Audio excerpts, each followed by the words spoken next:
Selamat malam jemaat sekalian. Selamat malam juga untuk yang menonton secara live maupun menonton ini belakangan.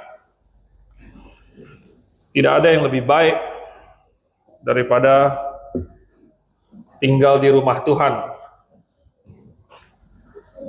Tapi tinggal di rumah Tuhan itu bukan kayak dijadikan rumah Tuhan itu kayak hotel begitu ya. Tinggal di pelataran rumah Tuhan itu bukan kayak ada tempat tinggal gratis di situ, bukan. Tapi untuk Tuhannya, untuk firman Tuhannya, untuk mengenal Dia, untuk bersama-sama dengan Tuhan. Nah, walaupun gedung ini bukanlah bait suci, itu tidak ada suci-sucinya di gedung ini, tetapi firman Tuhan diberitakan di sini. Dari mimbar ini.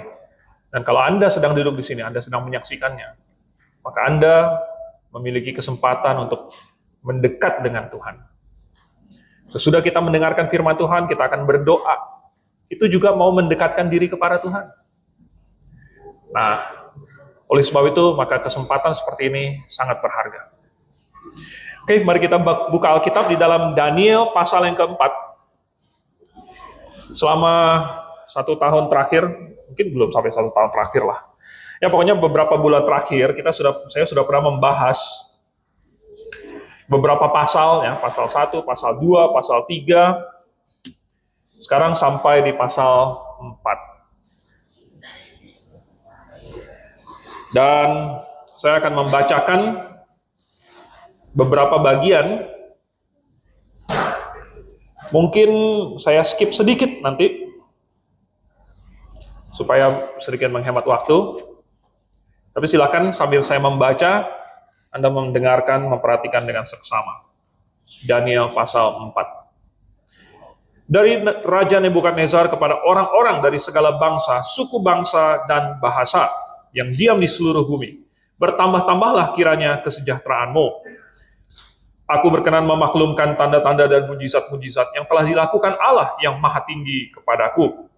Betapa besarnya tanda-tandanya, dan betapa hebatnya mujizat-mujizatnya. Kerajaannya adalah kerajaan yang kekal, dan pemerintahannya turun-temurun. Aku Nebukadnezar diam dalam rumahku dengan tenang, dan hidup dengan senang dalam istanaku. Lalu aku mendapat mimpi yang mengejutkan aku, dan khayalanku di tempat tidurku, serta penglihatan-penglihatan yang kulihat menggelisahkan aku. Maka aku mengeluarkan titah, bahwa semua orang bijaksana di Babel harus dibawa menghadap aku, supaya mereka memberitahukan kepadaku makna mimpi itu. Kemudian orang-orang berilmu, ahli campi, para kasdim, dan ahli nujum datang menghadap, dan aku menceritakan kepada mereka mimpi itu. Tetapi mereka tidak dapat memberitahukan maknanya kepadaku. Pada akhirnya, Daniel datang menghadap aku, yakni Daniel yang dinamai Beltsazar menurut nama dewaku, dan yang penuh dengan roh para dewa yang kudus. Lalu kuceritakan kepadanya mimpi itu. Hai Beltsazar, kepala orang berilmu, aku tahu bahwa engkau penuh dengan roh para dewa yang kudus, dan bahwa tidak ada rahasia yang sukar bagimu. Sebab itu, inilah riwayat penglihatan mimpi yang kudapat. Maka ceritakanlah kepadaku maknanya. Adapun penglihatan yang kudapat di tempat tidurku itu demikian. Di tengah-tengah bumi ada sebatang pohon yang sangat tinggi. Pohon itu bertambah besar dan kuat, tingginya sampai ke langit, dan dapat dilihat sampai ke ujung seluruh bumi. Daun-daunnya indah, buahnya berlimpah-limpah, padanya ada makanan bagi semua yang hidup. Di bawahnya binatang-binatang di padang mencari tempat bernaung, dan di dahan-dahannya bersarang burung-burung di udara, dan segala makhluk mendapat makanan daripadanya. Kemudian dalam penglihatan yang kudapat di tempat tidurku itu, tampak seorang penjaga, seorang kudus, turun dari langit. Ia berseru dengan nyaring demikian katanya, tebanglah pohon itu dan potonglah dahan-dahannya, gugurkanlah daun-daunnya dan hamburkanlah buah-buahnya. Biarlah binatang-binatang lari dari bawahnya dan burung-burung dari dahan-dahannya. Tetapi biarkanlah tunggulnya tinggal di dalam tanah, terikat dengan rantai dari besi dan tembaga. Di rumput muda di padang, biarlah ia dibasahi dengan embun dari langit, dan bersama-sama dengan binatang-binatang mendapat bagiannya dari rumput bumi. Biarlah hati manusianya berubah, dan diberikan kepadanya hati binatang. Demikianlah berlaku atasnya sampai 7 masa berlalu. Titah ini adalah menurut putusan para penjaga, dan hal ini menurut perkataan orang-orang kudus. supaya orang-orang yang hidup tahu bahwa Yang Maha Tinggi berkuasa atas kerajaan manusia dan memberikannya kepada siapa yang dikehendakinya. Bahkan orang yang paling kecil sekalipun dapat diangkatnya untuk kedudukan itu. Itulah mimpi yang telah kudapat. Aku Raja Nebukadnezar. Sekarang engkau Beltesazar katakanlah kepadaku maknanya. Sebab semua orang bijaksana dari kerajaanku tidak dapat memberitahukan maknanya kepadaku. Tetapi engkaulah yang sanggup, karena engkau penuh dengan roh para dewa yang kudus. Kita skip sedikit. Ayat yang ke-24, lanjut. Daniel sekarang ngomong, inilah maknanya ya Raja, dan inilah putusan yang maha tinggi mengenai Tuanku Raja. Tuanku akan dihalau dari antara manusia, dan tempat tinggal Tuanku akan ada di antara binatang-binatang di padang. Kepada Tuanku akan diberikan makanan rumput seperti kepada lembu, dan Tuanku akan dibasahi dengan embun dari langit. Dan demikianlah akan berlaku atas Tuanku sampai 7 masa berlalu. Hingga Tuanku mengakui bahwa Yang Maha Tinggi berkuasa atas kerajaan manusia, dan memberikannya kepada siapa yang dikehendakinya. Yang dikatakan tentang membiarkan tunggul pohon itu berarti, kerajaan Tuanku akan kembali, Tuanku pegang segera sesudah Tuanku mengakui bahwa sorgalah yang mempunyai kekuasaan. Jadi ya Raja, biarlah nasihatku berkenan pada hati Tuanku. Lepaskanlah diri Tuanku daripada dosa dengan melakukan keadilan, dan daripada kesalahan dengan menunjukkan belas kasihan terhadap orang yang tertindas. Dengan demikian, kebahagiaan Tuanku akan dilanjutkan. Semuanya itu terjadi atas Raja Nebukadnezar, sebab setelah lewat 12 bulan, ketika ia sedang berjalan-jalan di atas istana Raja di Babel, berkatalah Raja, bukankah itu Babel yang besar itu, yang dengan kekuatan kuasaku dan untuk kemuliaan kebesaranku telah kubangun menjadi kota kerajaan? Raja belum habis bicara, ketika suatu suara terdengar dari langit. Kepadamu dinyatakan, ya Raja Nebukadnezar, bahwa kerajaan telah beralih daripadamu. Engkau akan dihalau dari antara manusia, dan tempat tinggalmu akan ada di antara binatang-binatang di padang. Kepadamu akan diberikan makanan rumput, seperti kepada lembu. Dan demikianlah akan berlaku atasmu, sampai 7 masa berlalu, hingga engkau mengakui bahwa Yang Maha Tinggi berkuasa atas kerajaan manusia, dan memberikannya kepada siapa yang dikehendakinya. Pada saat itu juga terlaksanalah perkataan itu atas Nebukadnezar, dan ia dihalau dari antara manusia, dan makan rumput seperti lembu, dan tubuhnya basah oleh embun dari langit, sampai rambutnya menjadi panjang seperti bulu burung rajawali, dan kukunya seperti kuku burung. Tetapi setelah lewat waktu yang ditentukan, aku Nebukadnezar menengadah ke langit, dan akal budiku kembali lagi kepadaku. Lalu aku memuji Yang Maha Tinggi, dan membesarkan dan memuliakan yang hidup kekal itu, karena kekuasaannya ialah kekuasaan yang kekal, dan kerajaannya turun-temurun. Semua penduduk bumi dianggap remeh. Ia berbuat menurut kehendaknya terhadap bala tentara langit dan penduduk bumi. Dan tidak ada seorang pun yang dapat menolak tangannya dengan berkata kepadanya, apa yang kau buat? Pada waktu akal budiku kembali kepadaku, kembalilah juga kepadaku kebesaran dan kemuliaanku untuk kemasyuran kerajaanku. Para menteriku dan para pembesarku menjemput aku lagi. Aku dikembalikan kepada kerajaanku, bahkan kemuliaan yang lebih besar dari dahulu diberikan kepadaku. Jadi, sekarang aku Nebukadnezar memuji, meninggikan dan memuliakan Raja Sorga, yang segala perbuatannya adalah benar, dan jalan-jalannya adalah adil, dan yang sanggup merendahkan mereka yang berlaku congkak. Kita berdoa.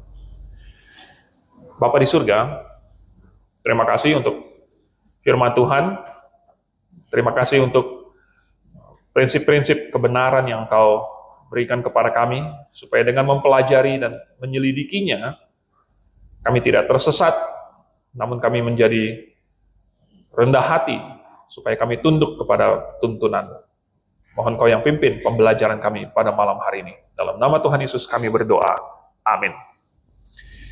Bapak, Ibu, Saudara yang saya kasih dalam Tuhan, ini adalah salah satu kisah yang menakjubkan di dalam Alkitab. Suatu pertobatan, suatu berbalik yang hampir 180 derajat bisa dikatakan. Seorang raja yang sombong sekali karena kehebatannya, karena kekuasaannya, keberhasilannya. Tetapi kemudian direndahkan oleh Tuhan, lalu kemudian dia berbalik jadi memuji, jadi memuliakan Tuhan. Kok bisa? Dan apa yang terjadi? Yang kita baca di dalam pasal 4 ini adalah Tuhan melaksanakan sesuatu yang luar biasa. Suatu bentuk penghakiman kepada Raja Nebukadnezar, yaitu dia dijadikan seperti lembu. Nah, hari ini kita sudah melihat kasus-kasus ini, walaupun jarang tetapi ada, dan kita kasih namanya adalah boanthropy. Ya. Ini dari kata Latin lembu, ya, boanthropy, jadi menjadi seperti lembu.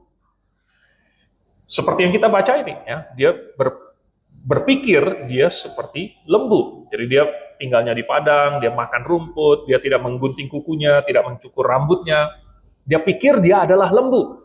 Itulah yang dikatakan hati manusianya akan diambil, diubah, lalu kemudian diberikan hati binatang kepadanya. Nah, mari kita melihat pada malam hari ini penghakiman yang Tuhan lakukan kepada Nebukadnezar ini. Karena kalau Tuhan bisa melakukannya pada Nebukadnezar, maka sebenarnya Tuhan bisa melakukannya kepada siapapun zaman ini. Yang pertama, kita mesti melihat dari sudut pandang Tuhan. Apa yang Tuhan lakukan? Penghakiman yang Tuhan lakukan ini. Untuk apa? Dari sudut pandang Tuhan, penghakiman itu bukan balas dendam. Penghakiman itu bukanlah Tuhan emosi lalu kemudian melakukan ini, kayak mau menghukum karena emosi, bukan. Karena Tuhan bukan manusia. Tuhan melakukan segala sesuatu karena sifat dia sendiri. Bukan karena sifat berdosa, tapi sifat yang kudus. Jadi Tuhan melakukannya adalah untuk membawa manusia kepada pertobatan. Tujuan dari penghakiman, penghukuman, tujuan dari pendisiplinan adalah untuk membawa manusia kepada Tuhan. Fokusnya adalah supaya kepada Tuhan. Karena Raja Nebukadnezar ini, dia terlalu terfokus kepada dirinya sendiri. Kita baca bagaimana dia memandang Babel, mungkin dia melihat karya-karya yang sudah dia bikin. Raja Nebukadnezar ini terkenal karena membangun salah satu dari 7 keajaiban dunia yang kuno, yaitu Taman Gantung, Hanging Gardens. Dia membuatkan ada satu gedung yang mewah sekali. Mewah itu bukan berarti pakai emas, ya, tetapi dia membuat semacam gedung seperti gunung, seperti piramid, tetapi yang penuh dengan tumbuh-tumbuhan. Dan itu dibuat bertingkat-tingkat dan ada air yang mengalir dari atas, segala macam, suatu keajaiban dunia yang luar biasa. Dan dia melihat itu dan dia merasa dirinya hebat. Dia menyombongkan diri. Fokus dari Nebukadnezar ada pada diri dia sendiri, pencapaian dia sendiri, kehebatan dia sendiri, bukan pada Tuhan. Tetapi Tuhan mau menunjukkan kepada manusia, Nebukadnezar dan kita, bahwa sebenarnya manusia tidak bisa hidup tanpa Allah. Tidak ada apa-apanya tanpa Allah. Sehebat-hebatnya manusia, dia tidak ada apa-apanya kalau tidak punya Allah. Kenapa? Karena ternyata manusia tidak bisa hidup kalau bukan Allah yang memelihara dia atau memberikan dia kehidupan. Nebukadnezar pikir dia itu hebat. Ya. Dia pikir bahwa dia bisa hidup seenaknya. Dia menganggap dia sendiri adalah Tuhan. Dia mau meninggikan dirinya sampai kepada taraf disembah. Padahal sebenarnya hanya ada satu yang boleh disembah. Jadi Tuhan mau kasih tahu kepada Nebukadnezar. Dan 3 kali diulang. Dan bahkan lebih lagi, ya, karena Raja Nebukadnezar sendiri dan Daniel juga mengatakan, yaitu yang maha tinggi.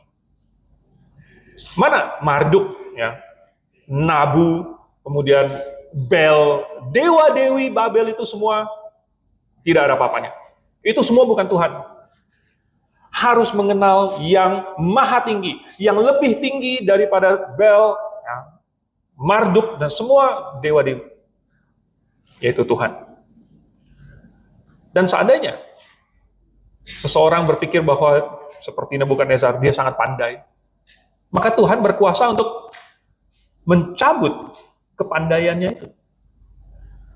Walaupun Nebukadnezar ini sangat pandai, tetapi dia tidak menggunakan kepandaiannya, tidak memakai akal budinya untuk mencari Tuhan. Padahal sebenarnya Tuhan memberikan manusia kapasitas untuk berpikir, ya, untuk membedakan baik dan tidak baik, benar dan salah, untuk menyembah Tuhan. Dan manusia diberikan keinginan, diberikan hati nurani untuk mencari Sang Tuhan yang layak disembah itu. Bukan cuma sekedar Tuhan-Tuhanan. Bukan untuk puas dengan menyembah batu atau pohon atau binatang. Tetapi ada hati nurani yang menginginkan suatu pribadi yang maha besar. Yang tidak mungkin terbuat dari emas. Tidak mungkin cuma benda-benda mati. Tetapi sayangnya, sepinter-pinternya si Nebukadnezar, dia tidak pakai kepintarannya untuk menemukan Tuhan, untuk mencari Tuhan. Dia bahkan mengabaikan Tuhan. Lalu dia pikir, dia sudah hebat. Tuhan bisa cabut kebesaran dia. Tuhan bisa ambil kembali kemuliaannya. Kerajaan yang dia pimpin, tidak bisa dia pertahankan. Karena sekali Tuhan sentil dia, semua itu tidak bisa dia pertahankan. Dia kehilangan segala sesuatu, kehilangan akal budinya, kehilangan kemuliaannya, kehilangan kerajaannya, kehilangan kemanusiaannya. Semuanya itu diberikan oleh Tuhan. Nah, ini suatu pelajaran bahwa manusia tidak boleh sombong. Mungkin karena kehebatan seseorang, mungkin karena dia pintar, mungkin karena dia kaya, mungkin karena dia berkuasa, karena dia terkenal, dia dihormati. Mungkin karena dia sudah lama mengajar begini begitu.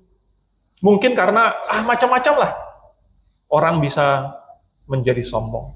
Padahal justru kesombongan Nebukadnezar lah yang membutakan dia terhadap Tuhan yang sesungguhnya, yang maha tinggi itu.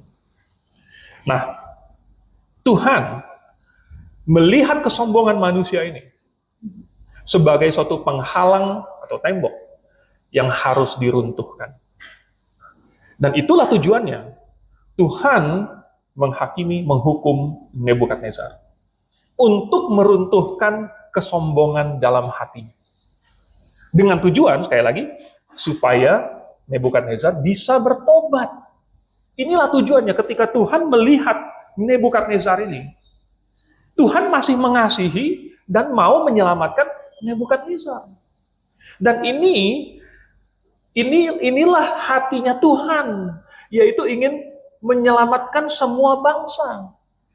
Dan ini konsisten di dalam seluruh Alkitab. Tuhan bukan hanya mau menyelamatkan orang Yahudi, Tuhan mau menyelamatkan semua orang. Ketika Israel menyebu Yeriko, Tuhan memimpin bangsa Israel, pasukannya itu, nyebrang sungai Yordan dulu. Tetapi menyeberangnya dengan cara yang spektakuler, yaitu maju para imam duluan, lalu kemudian langkah demi langkah, setapak demi setapak, air dari sungai Yordan itu surut seiring dengan tapak-tapak imam-imam yang berjalan di depan itu. Padahal pada waktu itu sungai Yordan sedang meluap. Baru beberapa minggu yang lalu saya sama Pak Suhento pergi ke RAC.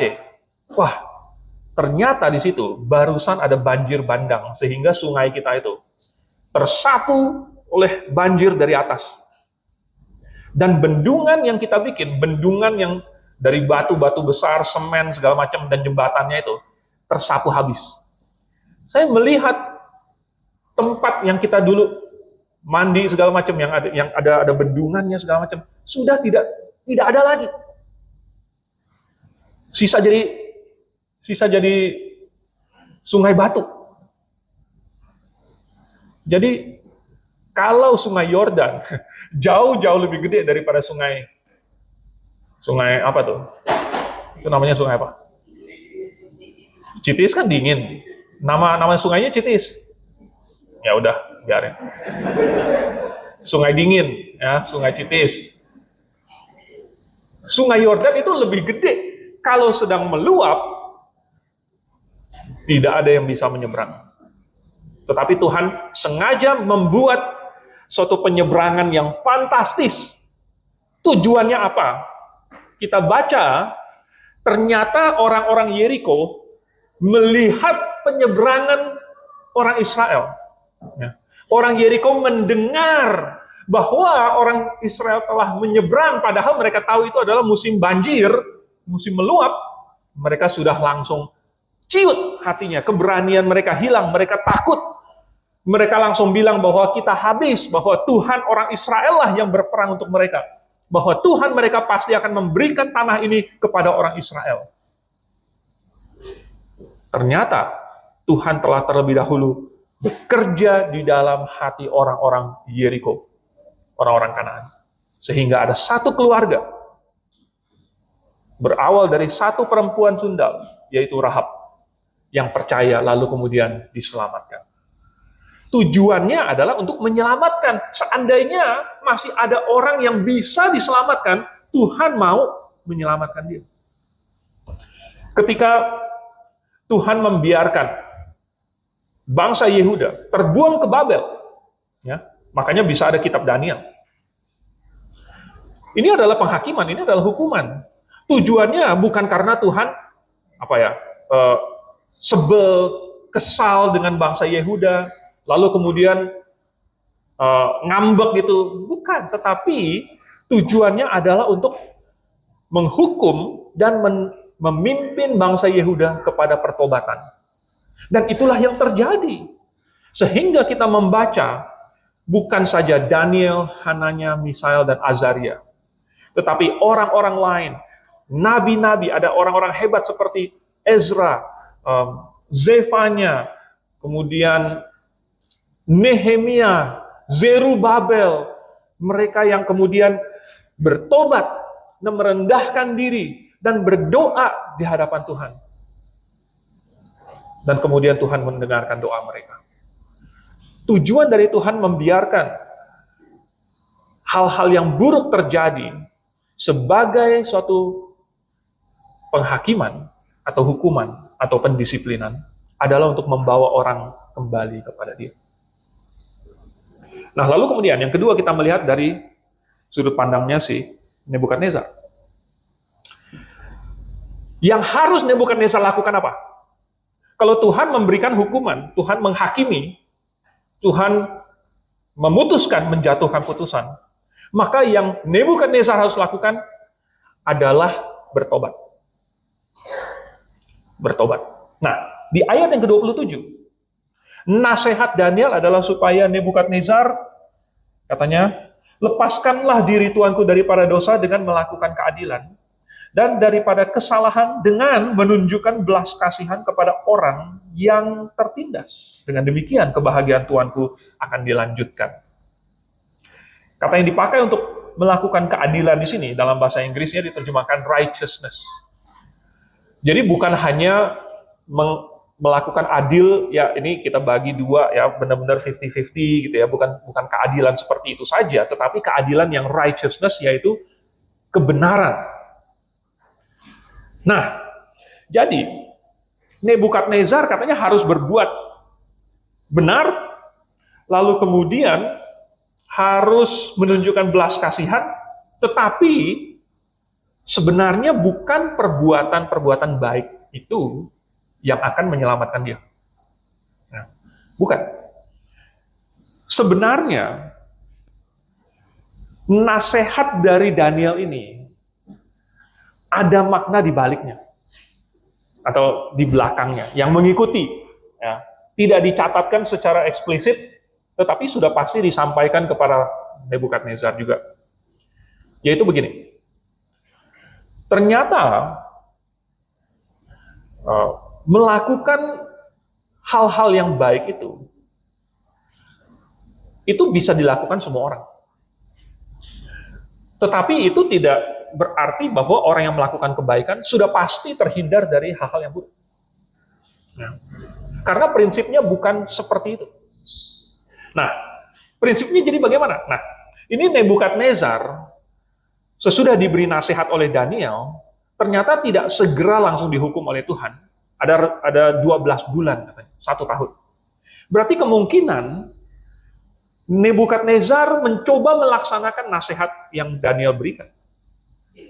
Tetapi ternyata melakukan itu juga tidak menghilangkan nature dia, sifat alami dia, yaitu orang berdosa.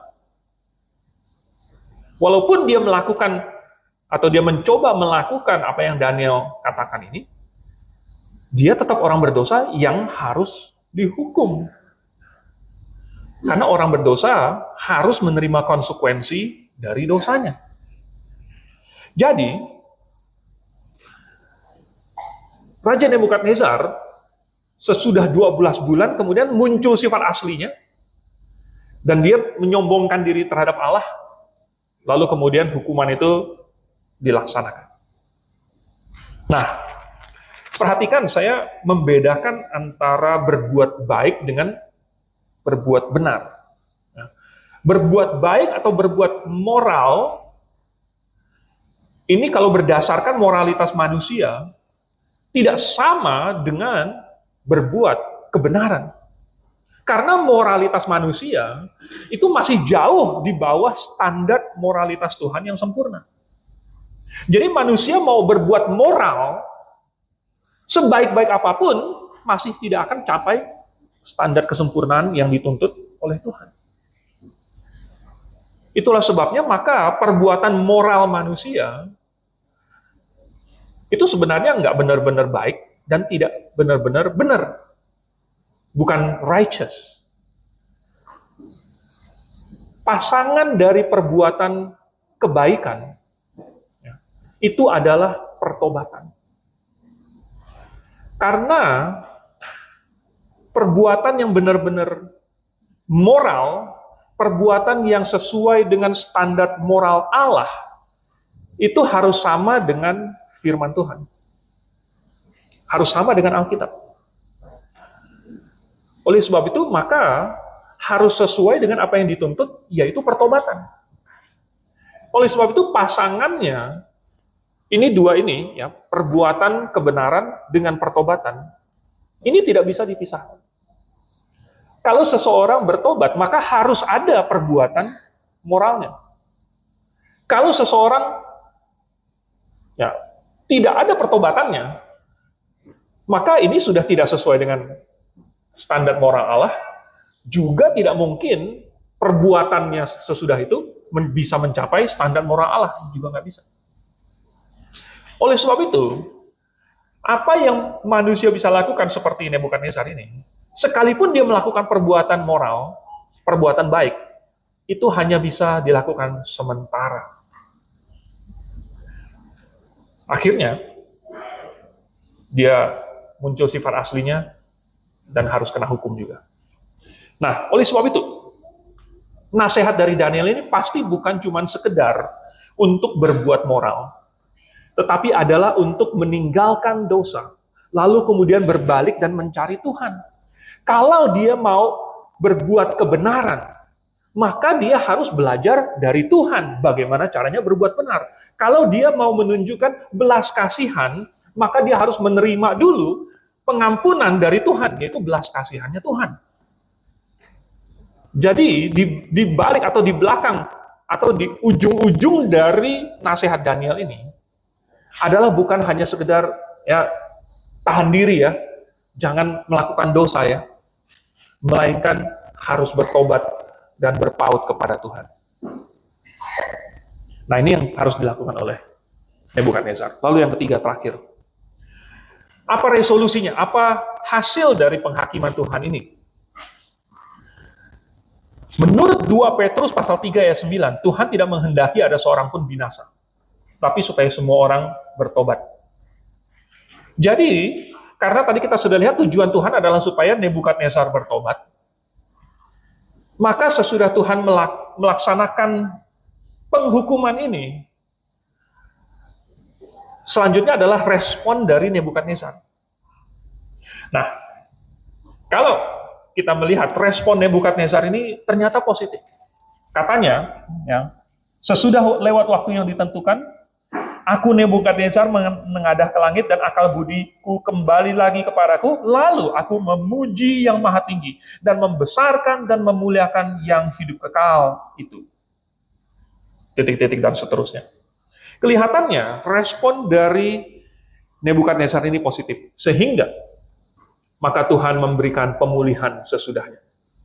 Sesudah pertobatan ada pemulihan. Dan ini konsisten juga di dalam seluruh Alkitab. Kita ingat bagaimana Abraham pernah dulu salah langkah, dia terpleset sehingga dia berbohong tentang istrinya. Lalu kemudian datanglah Firaun dan mengambil Sarah, tetapi kemudian Tuhan menulahi Firaun. Ini adalah penghukuman. Dan Firaun menjadi sadar lalu dia kembalikan. Nah, sesudah Firaun mengembalikan, maka Tuhan tidak jadi membunuh Firaun.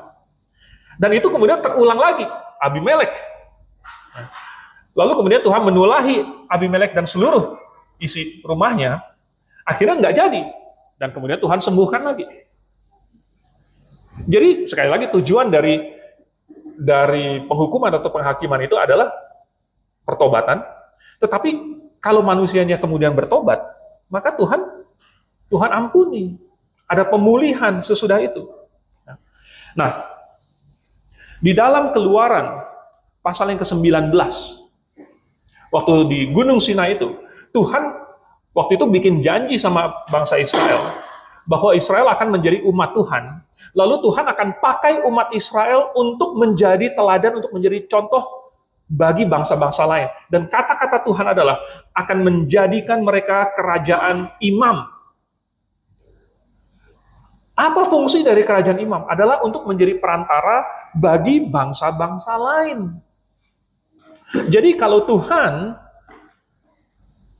menjadikan Israel sebagai bangsa imam, dan itu adalah bagi bangsa-bangsa lain, berarti Tuhan mau membawa bangsa-bangsa lain semuanya kembali kepada Tuhan.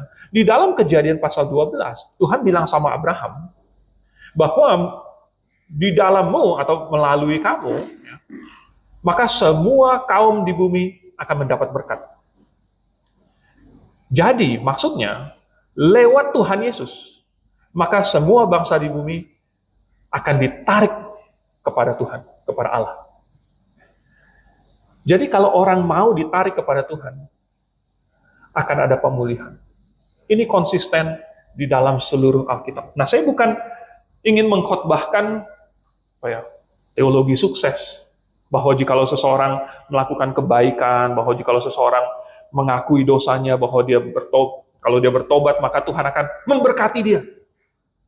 Ya, Alkitab mengajarkan bahwa jikalau seseorang meninggalkan Tuhan, lalu kemudian Tuhan hukum, itu adalah normal. Ya, Tuhan hukum. Lalu kemudian ketika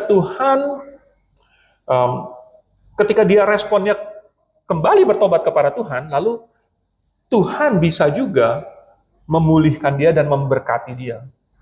Dengan cara yang sedemikian rupa, supaya tidak menjadi batu sandungan. Tuhan tidak akan memberkati seseorang, sampai itu bahkan menjadi batu sandungan bagi dia sendiri. Atau bagi orang lain. Oleh sebab itulah, maka Tuhan tidak kasih kita tiba-tiba satu kantong emas jatuh, kan emas lagi mahal Tuhan. Kenapa tidak dikasih emas? Coba kalau saya dikasih emas, nanti saya bisa bangun gereja, saya bisa ini dan lain sebagainya.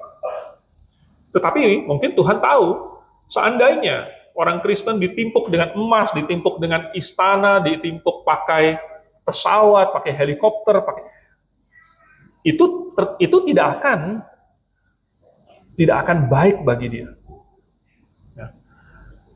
Tetapi Tuhan tahu apa yang lebih baik. Dan berkat-berkat dari Tuhan tidak melulu dalam bentuk materi, tetapi dalam bentuk rohani. Dan itulah yang diterima terutama oleh Nebukadnezar. Yang terbesar, yang paling berharga, yang didapatkan oleh Nebukadnezar bukanlah kerajaan dia, bukanlah kemuliaan dia, bahkan bukan akal budi dia, melainkan adalah Tuhannya, pertobatannya, kemudian imannya. Nah, kita tidak tahu apa yang terjadi dengan Nebukadnezar sesudah itu, tetapi dari pengakuannya seolah-olah dia ini sudah benar apa yang dia lakukan. Oleh sebab itu maka apakah kita hari ini juga mau hidup kita dipakai oleh Tuhan seperti orang-orang yang Tuhan angkat lalu mau dijadikan teladan? Kalau orang-orang yang Tuhan angkat jadi teladan ini dia tidak melaksanakan tugasnya, maka Tuhan bisa hukum. Tapi kalau kita mau melakukannya, Tuhan bisa pulihkan dan Tuhan bisa berkati. Mari kita tundukkan kepala, kita berdoa. Bapa di surga, sekali lagi kami mengucap syukur karena kami mendapatkan contoh-contoh di dalam Alkitab yang bukan saja mengajarkan kami prinsip-prinsip, tetapi diilustrasikan dengan mujizat dan tanda-tanda, supaya itu berkesan bagi kami, dan kami ingat terus. Mohon supaya pelajaran-pelajaran yang diterima oleh Nebukadnezar bisa diteruskan juga kepada kami pada hari ini. Dan kami mau hidup lebih dekat kepadamu, agar kami tidak terjerat oleh kesombongan diri kami sendiri. Dalam nama Tuhan Yesus kami berdoa. Amin.